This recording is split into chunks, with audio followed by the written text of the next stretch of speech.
Hello and welcome to the Post to Post podcast, Season 5, Episode 11. And for the first time in a long time on YouTube, I get to update the bottom banner bar to add a third person to the podcast. Yes. The GOAT is back. He is. Welcome back. Well, it's great to be back. Good to see you two guys again, more or less. Yeah, you kind of did a little handshake there. So Yeah, it's good to be back. It's good to be back and out of the whole social distancing, provincial distancing thing. I want to talk about something real quick that we talked about on the last podcast. So you said that PEI was one of the provinces that lifted the no masks. That's correct, yeah. So tell us about that. Do some stores still want you to wear them, or is it just a free-for-all, you can do what you want now? They've left it up to the individual choice of businesses. So some stores are still mandating masks and other stores are saying do what you like. The official encouragement, though, from the province's government is that everybody should wear masks indoors unless they'd rather not. You know, it's a suggestion now, not an order, except it still is an order in healthcare facilities. So if you're in the hospital, a medical clinic or a facility like that, you need to continue to wear your mask. Other places, it's optional unless the landowner or store owner says, I still want you to wear a mask.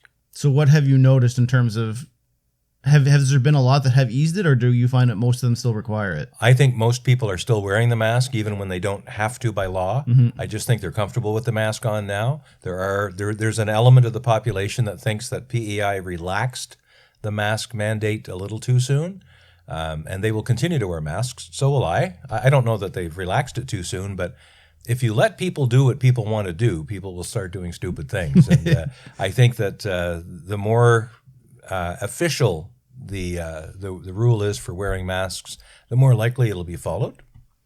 But we are getting to a point now, well over 80% of PEI residents eligible residents have their first dose, and we're now closing in on 60%, I think, for the second dose, which is not as high as other provinces, but it's still pretty good.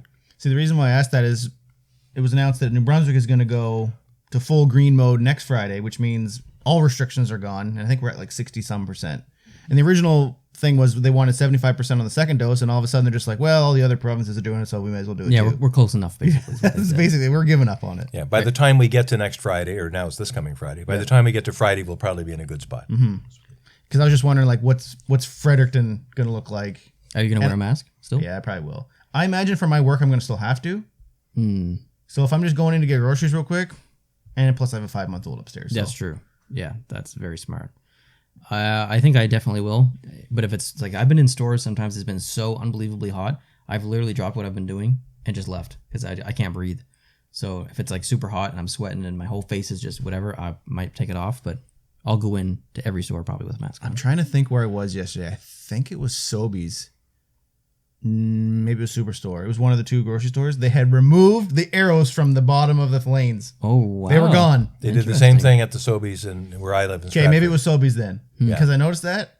And I hate that because I'm dumb when I follow those stupid arrows. Yeah. So if I want something that's from here to Brent on the aisle, but it's an exit aisle, I walk all the way down the one beside to come back to be a good guy. And then when I'm coming back, there's someone going the other way. 100% every time. Yeah. Drives me nuts. And then they look at you. What I often do if I go in somewhere lately, people think that, well, because we have masks now, we don't need to worry about the arrows.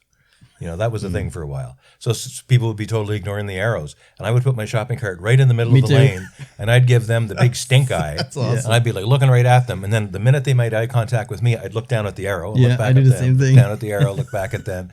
And sometimes they'd say, oh, sorry, you know, like, don't apologize to me. You didn't do anything to me. Yeah. You did it to all of society. So go away and repent for your sins, you know. What's it like breathing mainlander air? Being back on a real piece of land. You make it sound like we're living on a Chinese junk or something out in the bay. Yeah. No, it is great to be back, to see actual rocks. You don't see a lot of rocks in PEI. I guess it's a big sandbar. So you come here and you see like rock outcroppings of granite. And it's like, oh, that's a thing. That's true. I guess there's definitely foresty areas of PEI. Coming off the bridge and then seeing just endless forest is probably a little different. Endless forest. And then there's things that, you know, not having been driving on the mainland for at least a year now, or almost a year, your whole radar about looking for moose and deer and big animals that might run in front of your vehicle, like That's gone because in PEI there are no deer, there are no moose, there are no big animals, No bears? other than cows. The odd cow will wander onto the road, but really, they're like as far as bounding out in front of you in the middle of the night and causing an accident. Anyone who's hit a deer or a moose, and I've hit a deer in the past, you never forget that, and it can always go really badly. And in PEI, you just don't have that fear. And then you get on the mainland, and you have to remember that you should have that fear, especially driving at night. So And the speed limit too. yeah. You come off that bridge and then you get up to 100, 110, and then 120 on the highway. I think the highest speed limit in PI is 100. I only think it's 90, actually. I don't know if there's any hundreds in PEI. I think it might be 100 past Summerside heading to like O'Leary. Oh, maybe. Yeah, I've never. But still, it's definitely no 110s or 120s in PEI. No, and of course, when it says 110, You're doing 10 or 15 or 20 over. yeah, when it says 110, I'm usually doing 124. And we're talking kilometers an hour for our American friends, not that's right. miles per hour. Yeah, but 110 is roughly 70 or low 70s for miles per hour. Yeah. So 120 and change is, you're doing 80, 85. Yep. And in a divided highway with lots of moose fencing or whatever, where you're likely safe to go fast, if I'm doing my 124, there's more cars passing me than yeah, I am 100%. passing. Definitely. Yep. So Yeah. good average. Well, boys, I feel like something recently happened in the NHL that was kind of There's like, been a lot that's been happening. yeah, like It's been, I mean, we predicted it last podcast. We said, towards the end of the month, we're going to have a lot happen. There's more that happened than I thought would happen. there's a lot. There's a lot to talk about. There's a lot of controversy potentially to talk about. Okay, so why don't we start with the draft first? Let's do it. And let's start off by saying that the draft was kind of a bust because we knew. Oh, never mind. I'm getting ahead of myself. Let's What? talk about it. Let's talk about I thought we were talking about the expansion draft for a second. Oh, okay. Sorry. I got ahead of myself. okay. I was going to say it was a bust because They're both of, drafts. Yes. But- Sorry, I got the wrong draft in my head. Okay, so Buffalo takes Owen Power first. I think everybody's seen that Yeah, coming. kind of expected. Yeah. So that's understandable. As far as drafting, there wasn't really anything exciting other than the Montreal Canadiens pick, which we'll get to. But as far as who went second or who went third or whatever, like it's not one of those years where it's a stacked draft. It doesn't seem like it. And I guess time will tell. Yeah, we don't know. It just doesn't seem like this didn't seem like an exciting draft going into it. No, I wasn't excited. I didn't even watch it. And a lot of times, in the drafts past, they've kind of hyped it up going into it. Yes. So this one wasn't hyped up. So it's either going to be a dud of a draft or it's going to end up being like a lot of like blossoms later that we just don't know about right now. Yeah. So a lot of these names, you look at them and you're like, cool, I don't know who that is. And you don't really follow any of the prospects. Nope. I definitely don't follow any of the prospects. I don't think you do either. No. I just don't. I literally just don't have time as a hockey fan to worry about who's coming up in the NHL or going to be in the NHL. I just don't have time. So I'm not really focused on the draft anyway. And then they make it even more difficult beyond that by making it like a 4-hour event to pick 32 players. That's And, a little ridiculous. like I people on Twitter were just going crazy last night over how ridiculous it was. And I'm glad I didn't watch it. I'm glad that we chose to play, a board game. we had instead of some watching friends over. We did a board game. It. Yeah, and We ended at like midnight, maybe a little bit before midnight. I know I turned the TV on at midnight and Carolina's pick was waiting. Yeah, I'm like wow, this is still going. It's ridiculous. Like I that's mean, you were way calling too out the picks and stuff when they were happening. We were paying attention to it a little bit. Like you were over there with your phone. long. Yeah, But if you sat down on your couch and you just had that on, you were watching that for 3.5 hours or whatever. Ooh, no regrets not watching it. Very happy that we did not watch it. ooh, that's yeah. I think one reason why there's not as much excitement or hype is because we really haven't seen a lot of these players that are eligible this year for the A first lot of time. them haven't been able to play. They haven't played last year, true. so they don't have these massive stats, or no one surged through and had a breakthrough. I overheard, or I was watching Trevor Timmins, who's the Montreal head scout, and he was talking about the challenges that all scouts have had because they can't see these players in action. They have to rely on their networks. They have to guess. Well, it's always a guess when you do a draft, but I think probably this year more than any other year, you'll see people that get drafted on Saturday at 150th that will end up being superstars, and your number 5 pick might be never heard from again. Yeah, just absolutely. because of that. Yeah, Probably players like a Pavelski, who was I think drafted like 291st overall or something ridiculous. We just don't know, and we might not even know in 3 years. Yeah. It might take even longer than that to really tell. But I will say that if this production or if this event had have been an hour, I probably would have watched it because I could give up an hour of my life to see all the picks. But when we're talking 3-4 hours for this event, No, like that's a significant amount of my day. The other thing too, I think it's less of a good TV event when it's distributed like it is. Yeah. In the days when they had them all in one arena, all the teams were at different tables. They could walk across and talk to each other. You could see them on the phones. It was a better media event. And then you had all the prospects up in the stands with their families. Now they cut away to someone's potato feed camera or whatever in Sweden, and it's just not the same. It's just nowhere near the same. But the one thing that hasn't changed is Gary sitting there announcing who's got the next pick. What purpose does that serve, to have the president impose his face and himself into this whole process and telling people, go ahead with the 28th pick? It's unnecessary. Like, just get on with it. And that's how I feel about the whole thing. Just get on with it.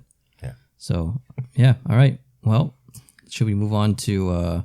it's worth mentioning here that Luke Hughes was selected by the Devils, which is a pretty cool pick because... His brother basically ruined his celebration. He stood up and grabbed him with a big bear hug. He was so stoked for him to be on his team. Yeah, so 2 brothers on the Devils, and then the third brother was drafted by Vancouver, and I think it's the first time... Yeah, the first time American family has had 3 siblings selected in the first round. Yeah, that's really cool. Wow, right. That's great. Yep. So that's really exciting for him. Some good genes in that family. Yeah, they do. That's for sure. And then Kent Johnson was chosen 5th by the Columbus Blue Jackets.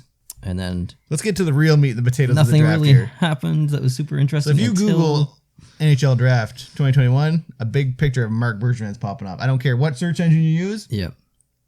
So basically, one of the last picks is the news. It's unfortunate that spoils the event. So Montreal took Logan Mailloux, which is the guy who renounced himself from the draft a couple days ago because he basically had sex with some 18-year-old, took pictures of her, and sent them around to people. Yeah, and it was convicted or charged or whatever. Yeah, he paid a fine basically in Sweden. I think it was Sweden, right? Yeah. And that was the end of it. That's not really punishment. He paid a fine. Yeah, and he literally said, "Don't draft me." Yeah. Or his lawyer told him to say that or whatever. And he was 17 at the time of the offense. And maybe Sweden has a similar approach that we do for young offenders. For instance, if you're 17 in Canada and you do a crime, you don't nearly face the same degree of punishment as you did if you were 18. And I don't know if that's the deal in Sweden. I don't know much about Swedish law, but he may have gotten off extra scot-free or extra lightly.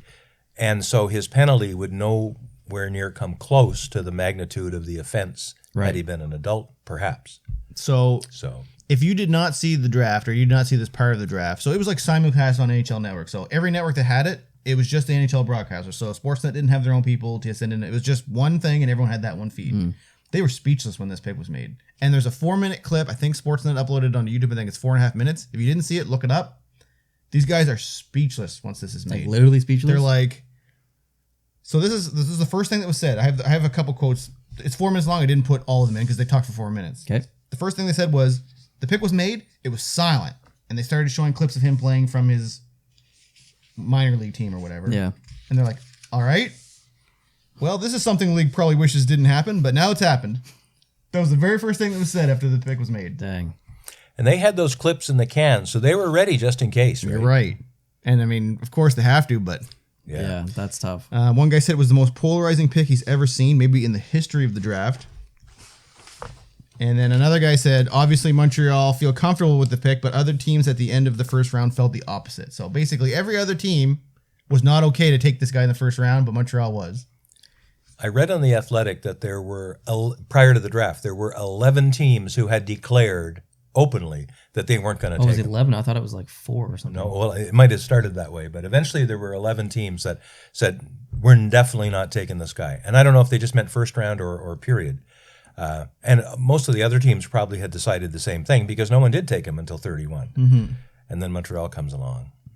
And Montreal's next pick is 62. Yeah. And they're probably thinking, well, I bet you there's going to be a team jumping on this guy in the second round, so we better grab him now. Yeah. Like, that's the hockey strategy part. Still uber bad idea. But, there's a bit of hockey strategy there. And it makes sense because this is the first round. This is the big first televised event. So maybe you don't take him on the first round. It's a less of a news story on the second day. It's still a news story, but it's not the opening day broadcast, right? And Montreal, like you said, was probably thinking, we take him now or we don't get him. So I guess they. I bet they suspected that it wasn't going to be as big of a deal as it has become. Like they knew it would be a story, but I don't think they expected this much backlash. Yeah, but how can it not be though? Because they're idiots. Like They obviously expected some because they had a prepared statement. Oh, you're Yeah. right. They whipped that thing out quick. absolutely on Twitter. They didn't even announce the pick on Twitter. They put the statement out even before they really said a highlight photo or something like the other teams were doing. It was just a statement. Yeah, and Bergevin in the statement, I think it was 4 occasions, said the word unacceptable or unacceptable. You know what happened here? What he did was unacceptable. One of them said, and he even talked about the picking as an organization. He said, as an organization, it's unacceptable, but we believe in second chances. In other words, we're going to accept it. We're going to accept the unacceptable. It's unacceptable, but he's young, he's apologized, and it's okay.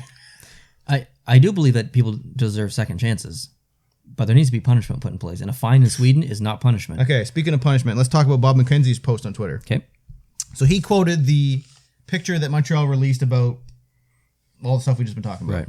He said, in the final line of the statement, quote, "We are committed to raising awareness among our players about the repercussions of their actions on the lives of others," end quote. So he says that quote will be met with scorn and disbelief because from a hockey perspective, he faced no real repercussions. He's a first rounder. Yeah. He was awarded. So he paid a fine and he's a first round player. Yep. So you're right. So the only real victim in this situation is the teenage woman who actually experienced real repercussions through no fault of her own. I'm not sure many in the hockey thought he would be drafted. Oh, no. Sorry, I read that wrong. They thought he would be drafted, just not in the first round. Yeah. That's what Bob McKenzie was saying. Yeah. He was going to be drafted, even though he said he don't draft me. I think a lot of people knew he was going to be drafted, but nobody thought in the first round. And the victim, when we look at the victim versus the perpetrator, she will carry this with her for the rest of her life. And now it's way more of a story, too. Yeah. Like they're talking about it now. And even if we never know who she is, Yeah. and nor should we ever know, but she and her family and friends or close people to her, like this will be part of her identity forever. Mm-hmm. Like she can't get rid of it. She can't pay a fine or whatever. Not that she did anything wrong, but she can't do any act or activity that will get this off of her, and she'll wear it forever. And that has to be remembered. And unfortunately, the hockey culture has been, for decades, maybe not so much lately, but still obviously it happens, very misogynistic, very male-centric, and it's almost a, nudge, nudge, wink, wink kind of thing for a long, long time. And clearly, despite all the reasons why we should have a different approach as a society to this, it hasn't happened yet. Mm-hmm. And, for the Canadians to do this, it just shows an immense amount of tone deafness to the issue. Now, the only good thing that I think they could do here, they own his rights. They don't have to sign him to an entry-level contract for 2 years. And even then, they don't have to, ever. In that case, they've wasted the 31st pick in the first round. But if they said, look, we drafted him, we don't intend to sign him because we don't think he should play for a long, long time, and we're going to waste our pick on him just so no other team that doesn't care about women as much as we do, da-da-da-da-da. Like, I think it's too late for that. Based on what's been They said. could have been a martyr. And They could have been. And actually, that might have turned into a decent story if they'd done that. Mm-hmm. They said, look, we're going to blow our pick on this guy just to freeze him out. yeah, they picked him, and then they tried to justify it by second chances. But again, I think second chances are important, but not. This is a reward. This isn't just about forgiveness. It's forgiving and then rewarding him. And it's too soon. Like, give it a year. Maybe no one drafts him, and then maybe it's way too soon in my opinion. And he should get a second chance, but he shouldn't be rewarded like this. And just because he was 17, like when you get to the age of 16 or 17, you by then know right from wrong. I have no doubt in my mind that he knew this was sketchy or cagey the minute he decided to share these photos with some of his buddies. You can't do that and not know that it's wrong. Mm-hmm. So he is at an age where he should have known better.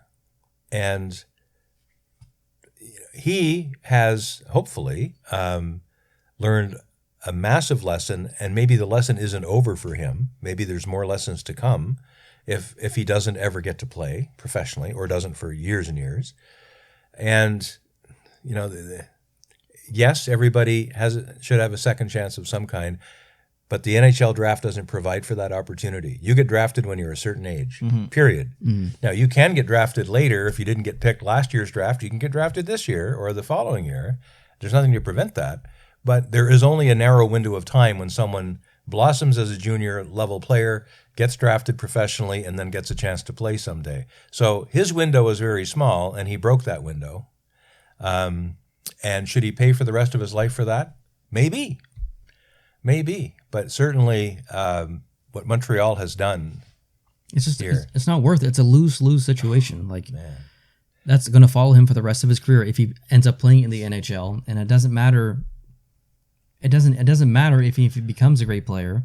It's still lose-lose because, like you said, she's always going to have to live with that. Someone is always going to lose in this situation, and she's always going to know that the person who hurt her was rewarded, and that there were no actual repercussions other than a silly fine in Sweden.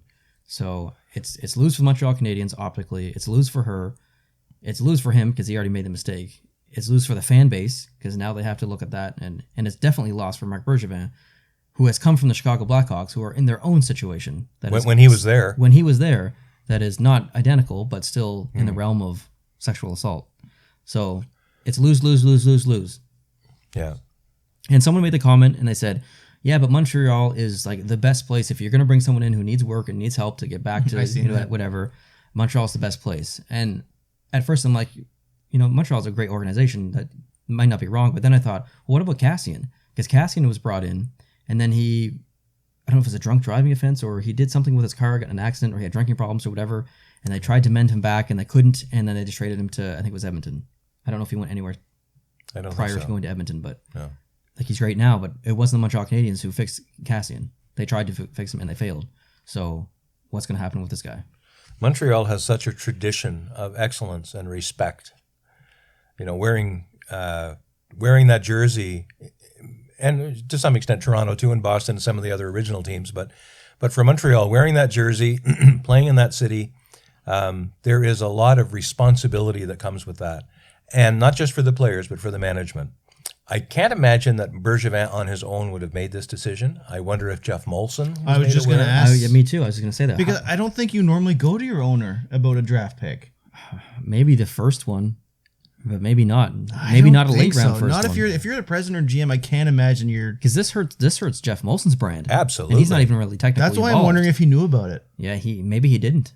Now, Bergevin only has a year left on his contract, so maybe he feels like, well, I'm going to be done probably in a year anyway. I got balls of steel, so I'm going to just do this, and I don't really care what happens because I'm done. And after this year.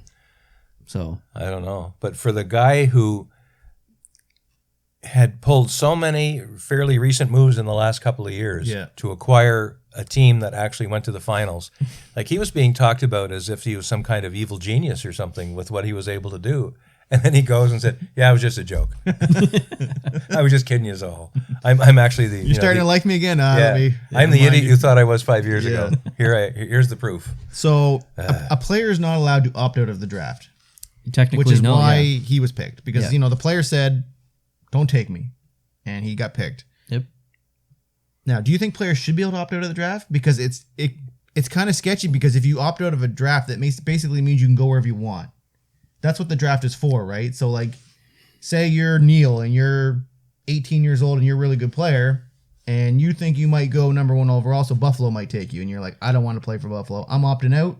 So now you're not part of the draft, and now you can just sign with anyone you want. I mean, you can do that anyway, like Eric Lindros. Yeah. That doesn't happen very often. No, it doesn't. Never happens. But the Lindros situation, like he refused to play for the Nordiques. Yep. And they had no choice but to trade him. Yeah. And he told them ahead of time, if you draft me, I won't be playing for you. Exactly. And the Nordiques went ahead and drafted him. Called his bluff. And then he said, I'm not going to play for you. And they finally had to make a deal. Worked out in their favor. They won a Stanley Cup in Colorado years later did. because of it. But yeah. I see the wisdom in a player being able to opt out. I mean, it's their life. They should be able to be excluded from the draft if they want to be. But you know for a fact that if a player ever took advantage of that, it would be for a strategic reason to help some other team that wants him later or something. Absolutely. So it would never be used for the right reason. Right. So I'd say no. When you hit 18, if you get drafted and you don't want to play, that's when you decide not to play. Yeah. You just don't sign a contract. yep, I agree with that. Yeah. So there was one post I want to read from a Reddit guy. Okay. I thought it was pretty interesting. It was Anton SL. He basically talked about how and there's a 4-minute clip, like I said on YouTube, as the broadcasters are kind of bashing Montreal for take this, it cuts them off in the middle of it, switches back to Gary Bettman, and he's introducing Stan Bowman of Chicago to come up, and he's got a whole bunch of women standing behind him. He doesn't even look at the camera. Oh, it was Stan Bowman or Gary Stan Bettman? Bowman. Oh, yikes. It was kind of just bad. So you went from bashing this from sexual assault, and then boom, Stan Bowman of Chicago, who obviously is not in a good spot right now with what's going on in Chicago. That is An intense little moment of TV. Like I said, the clip's on YouTube. Go check it out. Jeez. So anyway, I think we can be done with the draft there. There's 30 whatever picks. We don't know who they are. We don't know if they're good picks. There was a lot of trades. A lot of teams traded a couple to move up and to move down. Yeah, we'll talk about some of the trades as we go on here. Yeah. But overall opinion, as a Canadiens fan, very disappointed in the Montreal Canadiens. Yep. Okay, so let's jump over to Seattle. The other draft. This expansion. This is where I thought we were going for first, but so we're all good now. We're there eventually. Okay, so in ESPN's debut event as NHL partner, they have the rights to the expansion draft that was completely leaked online way before the draft happened. Yeah. So there was literally no reason to watch it other than to see what the jerseys look like. Yeah, that's the only reason I watched is to see the jerseys. Literally, because I knew all the picks. What's the point of watching? I'm not it's not Seattle Kraken's fault. No. And they're the one who was punished for it. Okay, so before we get into any of these notes here, overall, what do you think of their team right now? I think it could have been better. Yeah, 100%. But it leaves them room for some potential interesting trades in the offseason. So they've got 18 players on the roster right now. It's only $50.798 million. Yep. So they've got $30.7 million in cap space for potentially UFAs this summer, like Landeskog, It's a lot of Hamilton. coin. Yep. They have money to go do something. And a lot of these players they pick don't have long-term contracts. That's so right. It's like they just picked enough to get in, and now they're going to start working things, maybe. Yeah. I'm hoping. More of a long-term plan versus a short-term Do you plan. agree this team looks worse than the Vegas team looked? when I they do. picked? Yeah, Yes. 100%. I do, yeah. Yeah. This is not a... Even from a brand perspective, Marc-Andre Fleury coming in was the face of the franchise. Even regardless of the hockey, just having him there as an ambassador for the team is... Are you That's surprised? huge for this fan Are you base. surprised Seattle didn't take one player to be that? Yeah, there's no face of the franchise for Seattle. It's Giordano right now on a 1-year deal, and he's 30 whatever He's 37 years years old. old. 37. Yeah. So they don't really have a face of the They franchise. don't, and that's bad for the brand. It's not bad for the brand, but it's a missed opportunity to have a really good thing for the brand, to grow the fan base, to have this person who's your ambassador and the face of the franchise, and it's going to be lots of your fans' favorite player. Imagine if Price went there, and we're talking 80-90% of the fan base. That's their favorite player now, Gary Price, because of who he is, and you don't have that. You have no one as the face of the franchise. I think the face of the franchise is Ron Francis. Unless they get a big fish this summer. Unless they get a big fish. And that's kind of what I said at the end of my video. Is let's just wait and see what happens in the summer, and then maybe they'll be a face of the franchise. But a little underwhelming as far as who they picked, and disappointing that we knew everything before it even happened. Yeah, it was obvious they were picking up cheap, low-term... Some of the picks were it seemed like they valued their free cap space more than Yes. anything. Yeah. which might end up being a smart move based on totally. the flat cap. It's just if you're a Seattle fan, it's kind of not that exciting to be... Yeah. You know what I mean? You got the wind taken out of you because you were expecting more. So I just have in my notes that I think Yanni Gourde is probably going to be their breakout player of all the players they have right now. Yep, I agree. He was the third line center on Tampa. He's obviously going to be a top 6 now. And I think he's the kind of guy that will excel in a promotional role. I think he's really going to be... Tampa was stacked. There's only so good you can be on a third line. And he was great as the third line center. If you ask him to give more responsibilities to the team, I think he's going to... Yeah, and he's a young kid, obviously. Yeah. And usually you bring in old guys with experience to kind of mend or help the younger guys. Well, Yanni Gourde's a guy who's been through the process twice and won the Stanley Cup. Yeah. He's young, but he's got a ton of experience. He knows what it takes to get there, and he can kind of share that with his teammates. So really, really good pick. Yeah. And I think he's going to be an awesome player. One of the few picks I'm like, yeah, that's a good pick. Yeah. I really like the Donskoy pick as well, but that's a little bit biased because I really like Donskoy. But They took Jeremy Lozon from Bruins. From your Bruins, I yeah. am not missing that pick at all. I didn't think you would I be. am totally fine with that. I remember you complaining about him hard in the playoffs. Yes. Remember, Why would you take him? It was either the end of the season or the playoffs. But No, I it was remember you. playoffs. Yeah, you were. And I think it was your dad too that was. Oh, yeah. Was pissed We were all pissed. Yeah. Yeah. No. Oh, that's good then. So I don't know. Maybe they see something in him that we didn't, but Maybe. as someone that's seen like every game he played, I don't know what you're seeing there. So, okay, trades and signs. We've got a whack of them. Yeah, there's tons. And I don't even know if they're all here because we haven't done this podcast for, what, a couple weeks now? It's been 2 weeks. And I just put a lot of these together this morning. So a lot of the more recent ones are here. So it's possible some of the older ones are not here. So we'll go through what we have here. There's still quite a bit of them. And maybe just quick comments on what we think of them. Yeah, sounds good. I want to talk about the Carolina one first because that is the most mind-blowing one to me. Okay, why don't read the trade first before. All right, so the Carolina Hurricanes trade 2021 Calder finalist goaltender Alex Nedeljkovic to Detroit for Jonathan Bernier and a 2021 third-round pick. Nedeljkovic has agreed to a 2-year contract with Detroit with an average of $3 million per year. So you have a goaltender who was in the top 3 Calder finalists. He only wanted $3 million a year. Yeah. And you traded him for Jonathan Bernier. This is potentially your goaltender for the future of your franchise. What are you doing in Carolina? $3 million. Tom Dundon, you are cheap. $3 million is so reasonable. Incredibly reasonable. Yes. Like, that's not an egregious ask at all. I just don't get it. But, do you know why it happened, I think? Why? Because Marc Bergevin offer sheeted Aho, which forced Carolina to match it and pay out the signing bonus and all this other stuff to Aho, and he had to pay that all out of pocket. It had nothing to do with hockey, just to offer sheet him. So he basically threw away millions and millions of dollars for nothing, just as a signing bonus. And now he's like, well, I did that, guys. We're like, what more do you want from me? I don't got like a ton of money.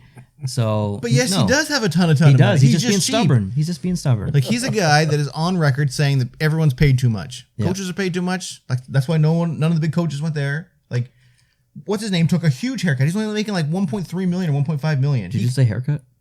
Yeah. One guy took a huge haircut. Yeah, he did. That's what we call it. You ever heard that before? What? Yeah. No. Oh, yeah. You've never heard of someone taking a haircut? No. Man, taking a haircut means you're taking a deal. Like you're getting way less. Oh, I never heard that term before. You get a haircut, yeah. you got less hair up there. Yeah. You've never heard that before? Never in my life. But it doesn't Shout out in apply the to comments if everybody. you've never heard that before. It doesn't really apply to everybody. You can't say Barry Trotz took a huge haircut. Right. That's your brother. It would have had to have been a long time ago. But yeah, like I don't know. Like It doesn't make sense long term. It just the fans have to be upset with this. the fans were so pissed on Twitter. Did you go on Twitter at all? No, I don't go on Twitter. Oh, dude, they were Twitter so is angry. A cesspool of stuff. And then the Hamilton, Yep. what's going on there? Hamilton's gone. Like, there's a lot of really upset, pissed off Carolina Hurricanes fans right now. Oh, did you see? Sorry, to go back to the draft. Did you see that when they were announcing the Carolina Hurricanes pick that the Seattle pick? Sorry, from Carolina. Did you hear what the announcer said? No. He called them the Carolina Panthers. No way. Yeah, I didn't notice. On Twitter, the Carolina. Oh, just talk for a second. I gotta show you. I hope it's still up. So did they do something on there? Like, did they like meme it? The Carolina Panthers Oh wow. changed their profile picture to crap. That's really funny. So the Carolina Panthers changed their profile picture to like a Hurricanes logo, and the Carolina Hurricanes changed their Twitter picture to like a sketch, a really like 3-year-old drawing of a cat, of a panther, just to kind of troll on Seattle. Wow. But That kind of stuff makes Gary upset, I think. oh yeah, absolutely. He is all about professionalism and precision, and he won't be liking that. I don't know where I was going with that. It's off topic, but okay, yeah. Twitter was just a fire. Yeah, for Carolina. Hurricanes fans, major pissed. There's been a bunch of one-sided trades, it seems like, in the last few days. Like I don't know what's going on, but it says flat cap. I don't know. It's like the GMs all got together and like half of them got really drunk and just haven't recovered and are making like questionable decisions now. Okay, let's talk about the Vancouver. This was a huge This is a trade. big trade. So Oliver Ekman-Larsson, Connor Garland, from Arizona for Jay Beagle, Louis Eriksson, Antoine Roussel, and a 9th overall pick, which ended up being Dylan Gunther? Again, I don't know. Gunther. Yeah. Gunther, who was right wing for Edmonton Oil Kings. A 2nd-round pick next year. And then Arizona is retaining 12% of Ekman-Larsson's salary. That is a lot of pieces, but like from Vancouver's perspective, they get, I don't care who they're getting rid of Jay Beagle, Louis Eriksson contract, and just in general, Louis Eriksson. Yeah. And like all these stupid contracts that they have on their books are just like gone. But now they get Ekman Larson that big contract, so it's risky. But I think even just getting rid of Louis Eriksson, no offense, as a former Boston Every Bruins time player, I see his name, I'm like, I can't believe he's still in the league. I know. What's he doing? Like when he was traded to Boston, it was supposed to be a big thing, and he sucked for Boston. Yeah. So anyway, and Oliver Ekman-Larsson, I have in my notes that I don't think he's performed very well in the last couple of years. Like he has an $8.25 million cap hit, and he is not playing as an $8 million player. he also has a terrible surrounding cast. That's true. So there's a little bit more talent in Vancouver, even on the back end. So I love the fit for OEL in Vancouver. I think it's gonna be great. I'm really excited. I'm not excited about having 2 Arizona Coyotes jerseys with Oliver Ekman-Larsson on the back. But yeah. Fire sale. Yeah. Some people online that were Vancouver fans said that for Jim Benning, who's the GM there, Yep. he said this is either going to Oh yes. make him the man or he's done if this doesn't work It is out. one of those trades. You're absolutely right. Yeah. But interesting. I like these big trades though. It's kind of like involves so many pieces and it's such a drastic change. Even Connor Garland, no one's talking about him. One of the, if not the most underrated players in the NHL. I love this guy. He's going to be so good in Vancouver. Fantastic. That's all I got to say about that. Speaking of another big trade in terms of big player, Seth Jones, Probably the biggest. Blackhawks going to Chicago Yeah. for a first in 2021, a sixth 2022, in exchange for Adam Bockwist, a first in 2021, a first in 2022, and a second in 2021. And then the Jackets will flip the second for Jake Bean, and Jones will sign an 8-year, $76 million extension, 9.5 AAV. I really like Seth Jones. I don't think he's worth 9.5. I think I was reading Chicago now has 4 players that equal $45 million in the cap. They must are be. now above Toronto. Kane, Jones, Taves. Taves.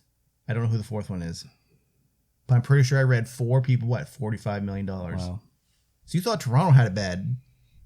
Well, I think they were comparing the... Who was it? That's over half of your cap. It's It's 4 a people. Taylor Hall thing. Never mind. We'll talk about that later. Yeah. That's... Are you surprised he went to Chicago? a little bit. Chicago seems like they're kind of... They have some things to work through. Yeah, and they're getting older. Like, there's some of their main... Like, obviously, Kane is still really good.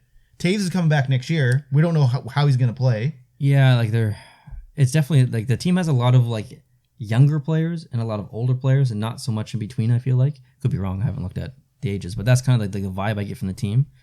So it's definitely a team that's going through a transition period.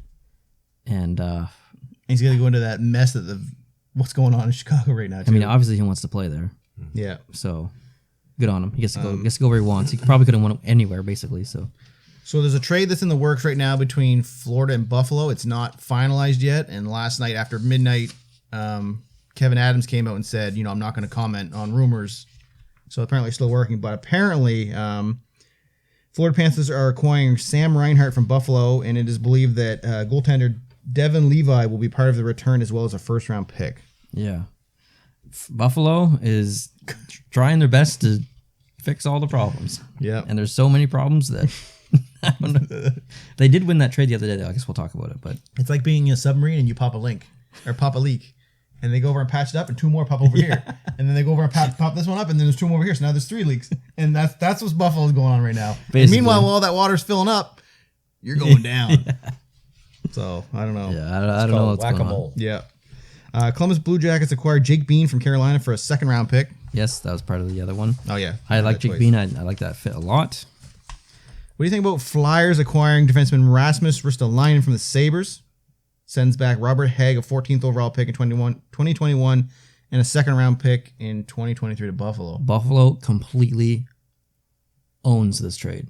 Like, this was such a good trade for Buffalo. Ristolainen is terrible. He is a terrible player. Like, I don't know if you probably haven't watched a lot of Buffalo. No. You probably haven't watched a lot of Buffalo. Nope. He is not good and has not been good, and his analytics are bad. And just Buffalo is so happy just to get rid of him.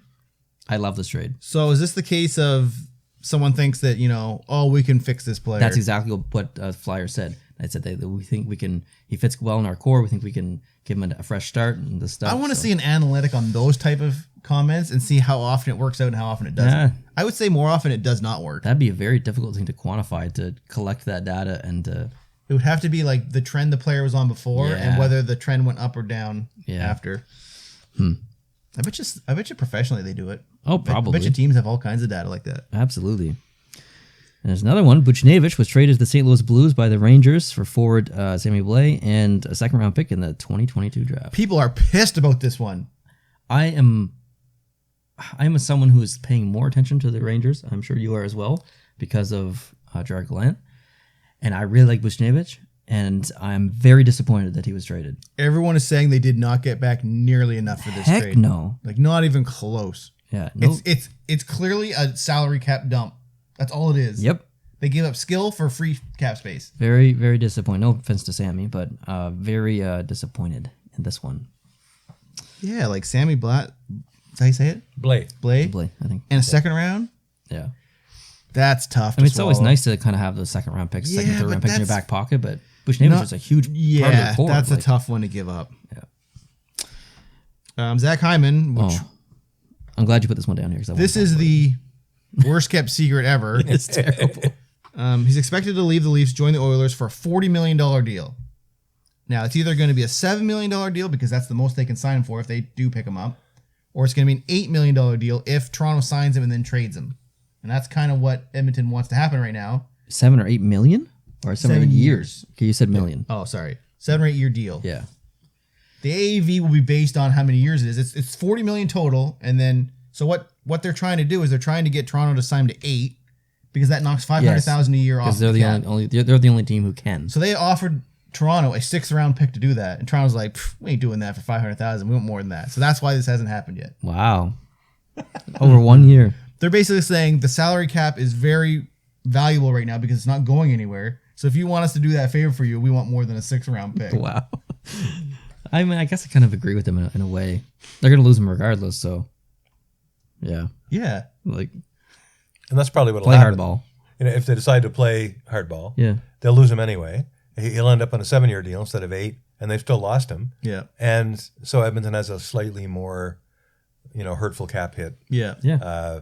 But it's not much. 500,000. Yeah. Like it. So That's less than an entry level contractor player. yeah. So Toronto's being difficult when they really don't need to be, but Yeah.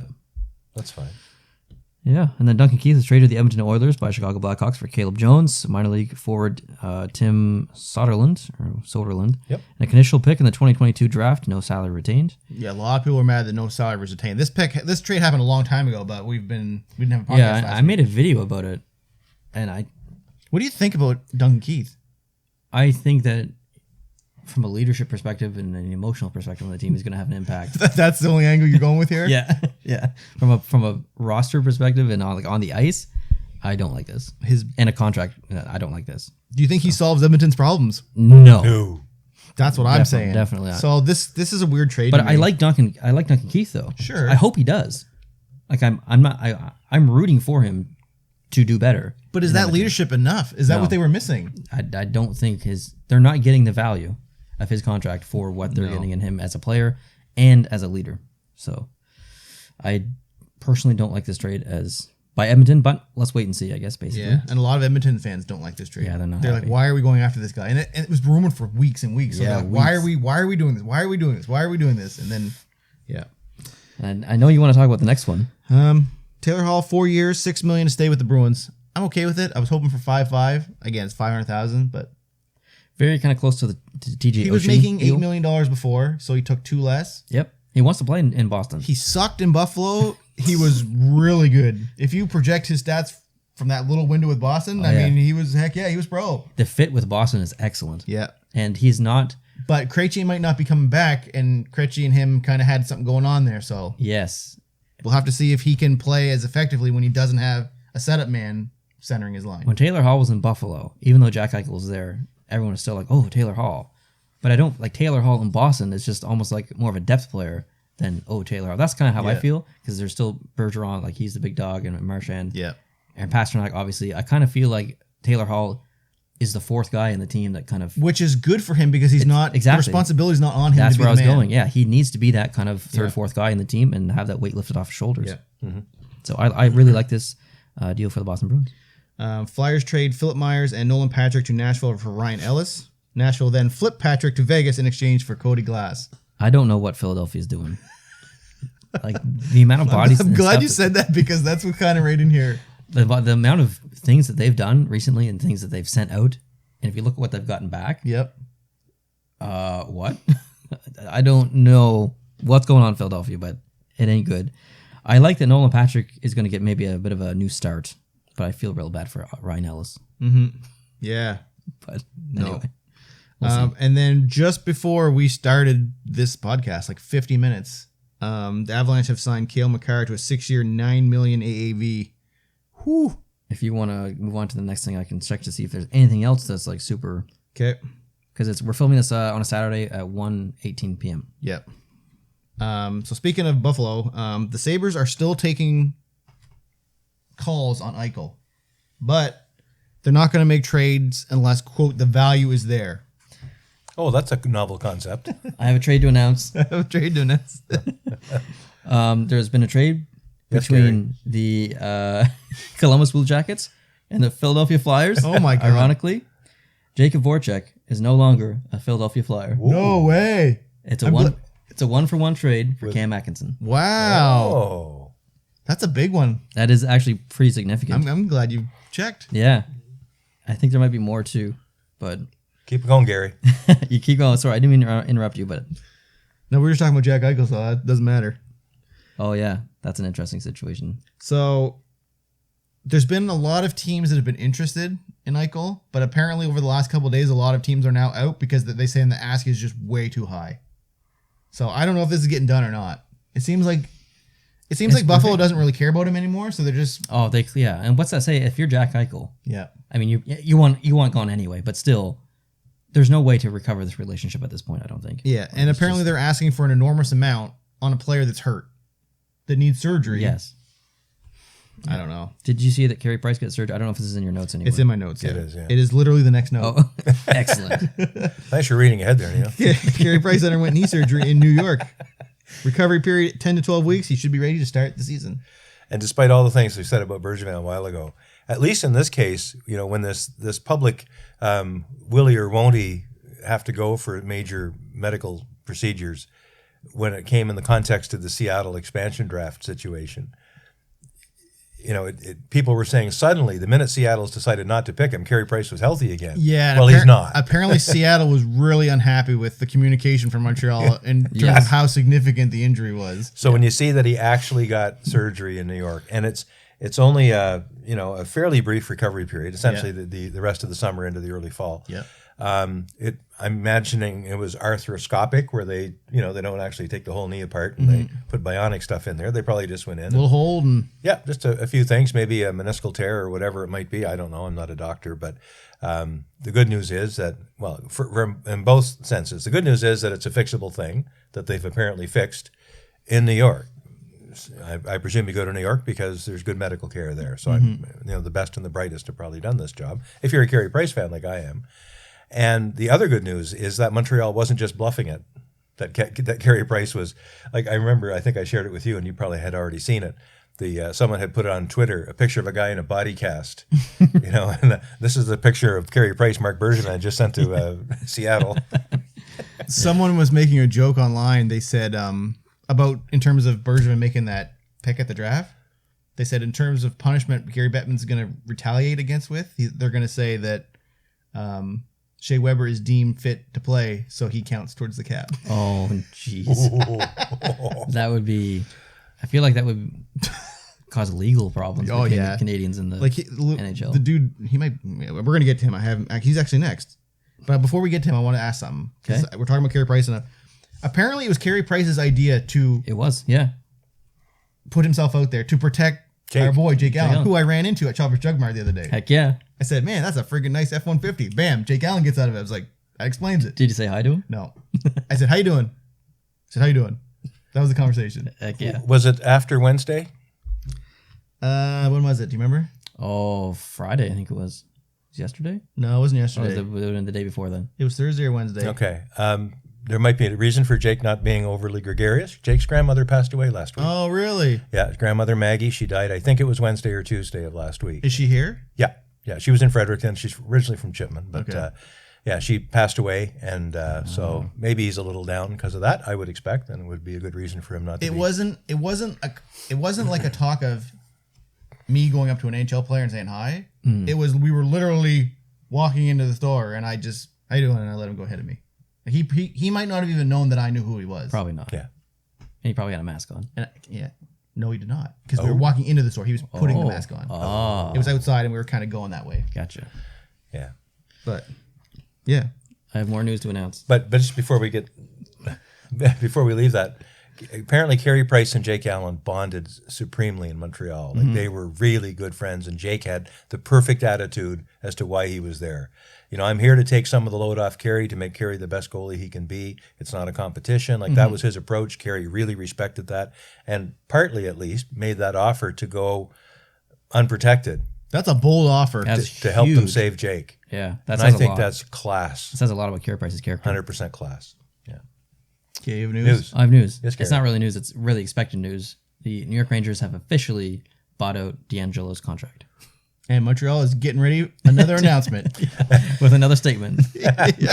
We think this player has redeeming qualities. Yeah, and then You just have to dig real deep to find them. Slava Voinov's coming back from Montreal. Oh, you imagine. So speaking of Shea Weber, he's not going to play next season due to a number of injuries, including his foot, ankle, and knee.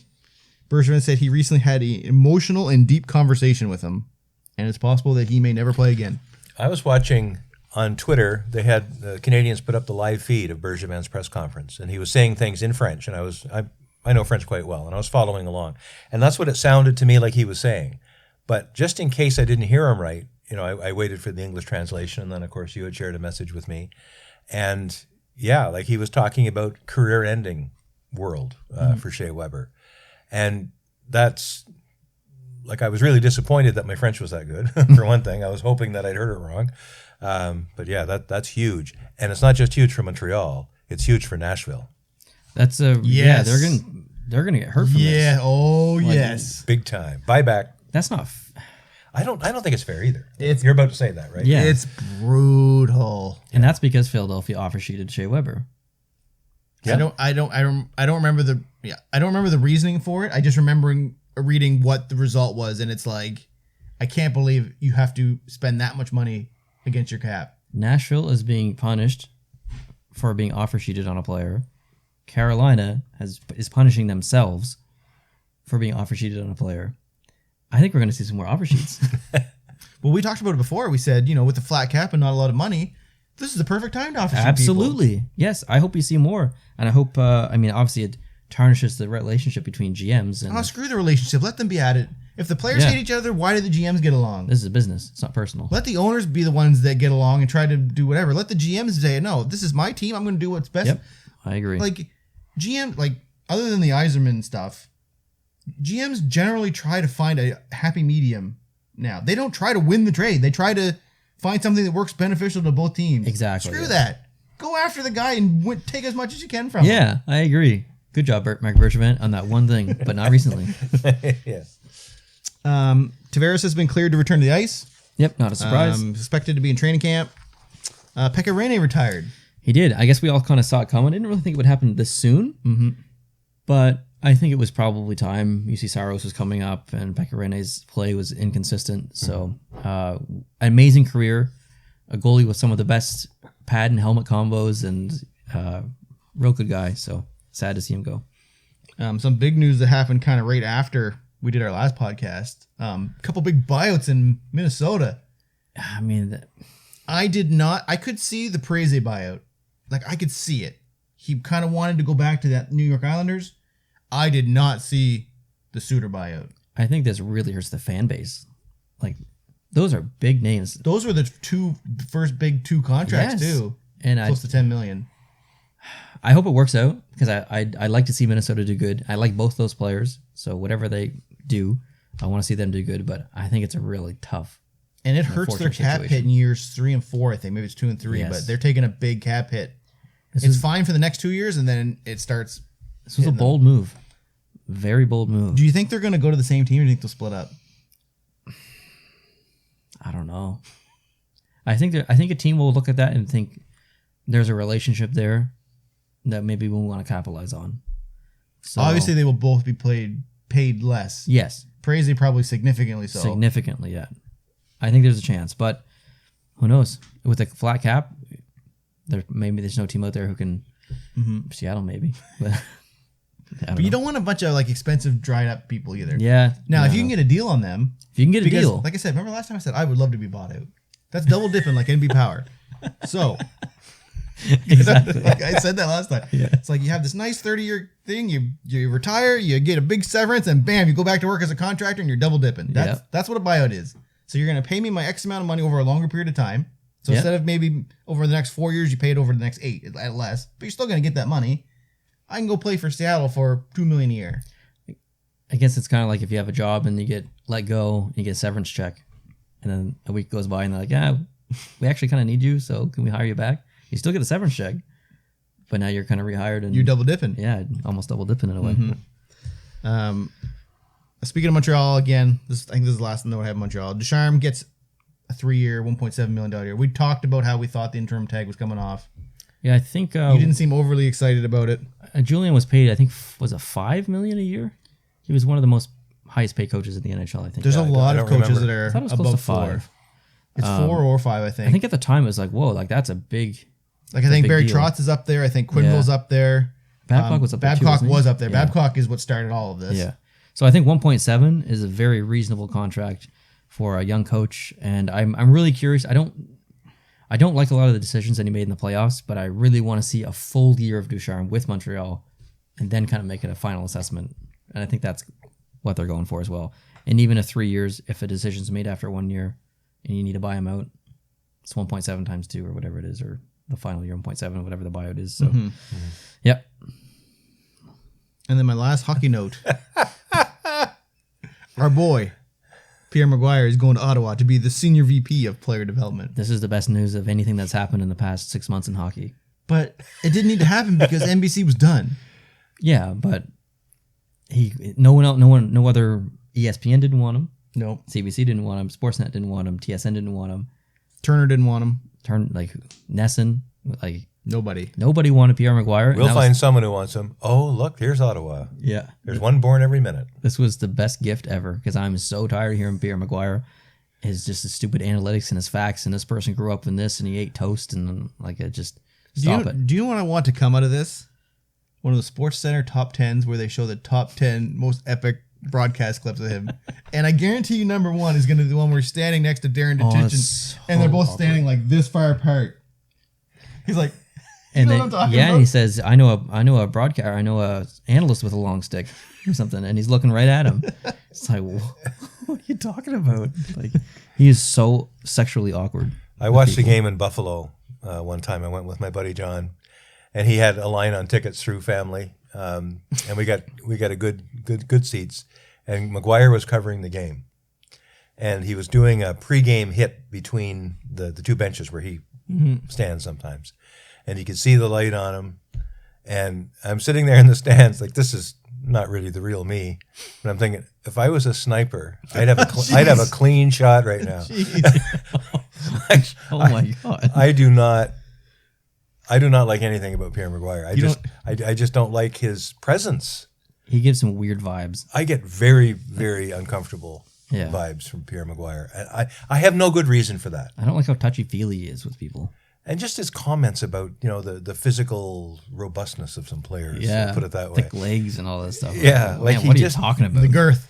The girth. Yeah. He's like, hockey fans sit at home and watch the game and are passionate fans of hockey. And the people who are closer to hockey, closer to the teams, are less starstruck about it because they do it every day.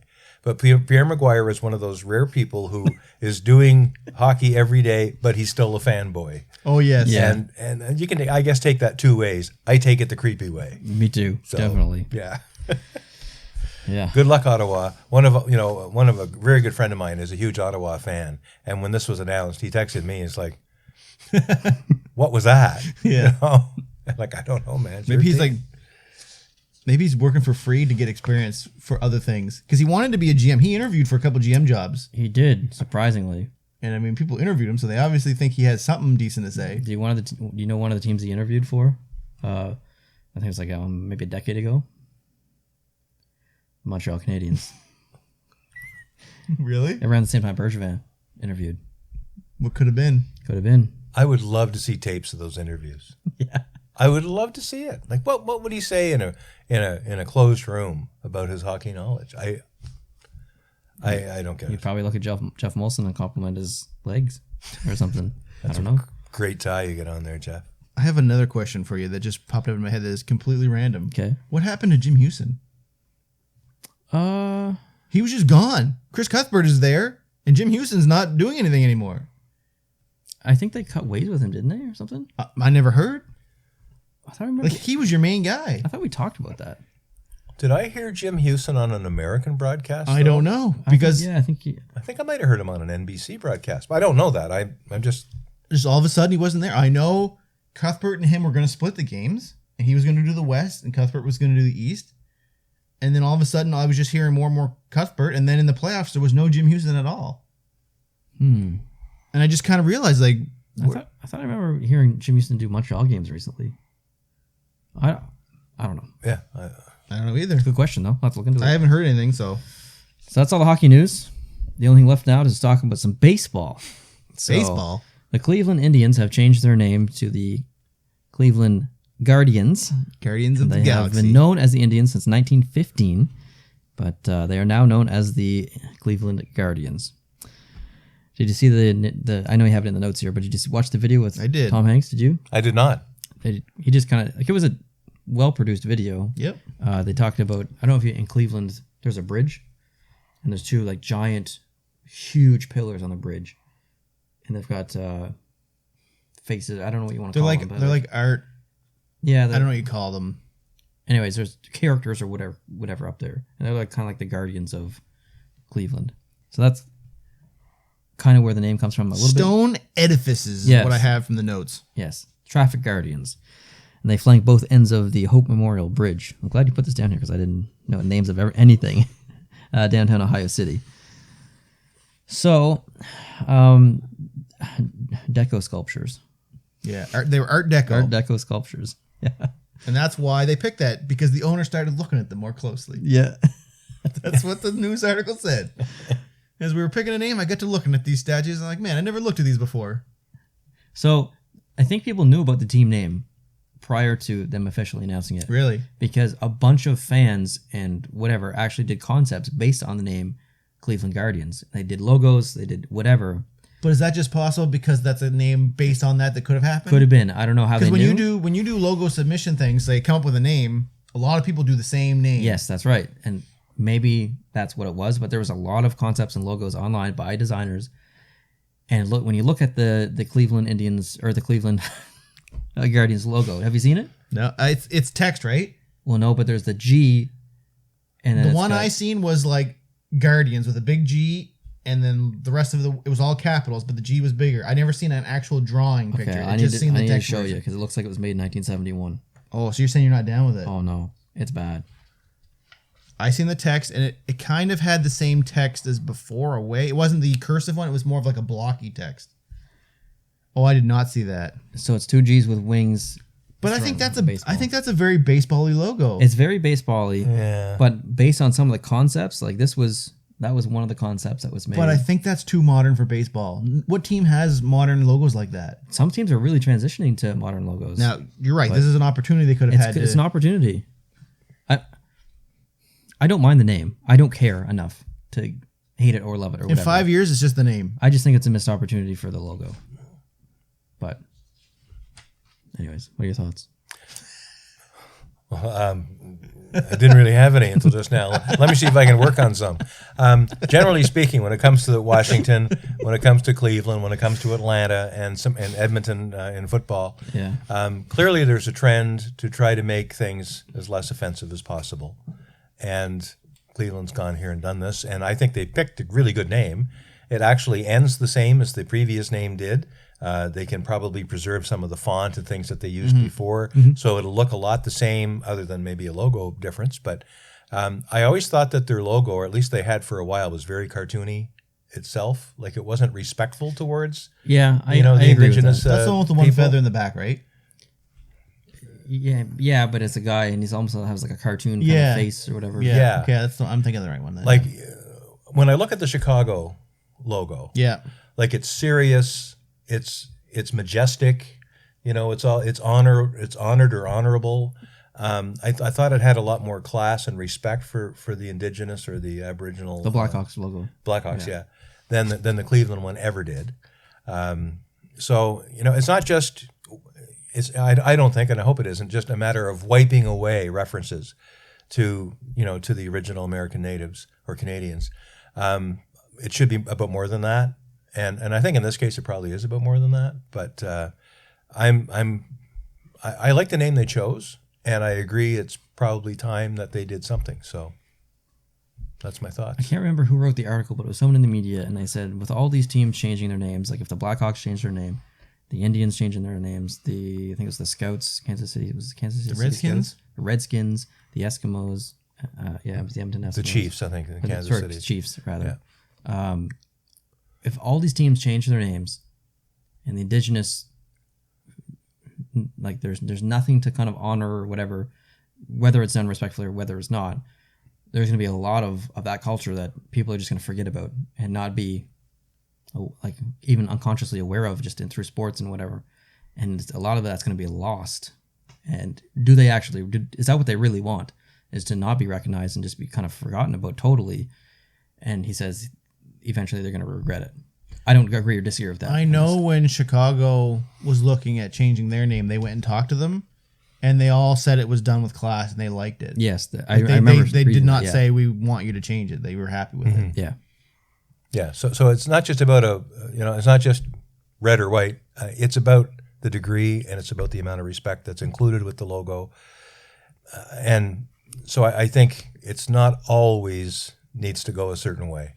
And I remember that you were talking about Chicago. I remember hearing that as well, that they went to the community itself and said, what do you think? And they were proud to be reflected in that way in the Chicago logo and in the name. And, Blackhawk himself was a very well-regarded leader hundreds of years ago. And, the whole tribe had all kinds of very majestic history behind it and everything else. So it wasn't a making fun of thing like it is in some other ways. So I'm glad that the team took the time to ask the question and not just decide for them what's best for them. Yeah.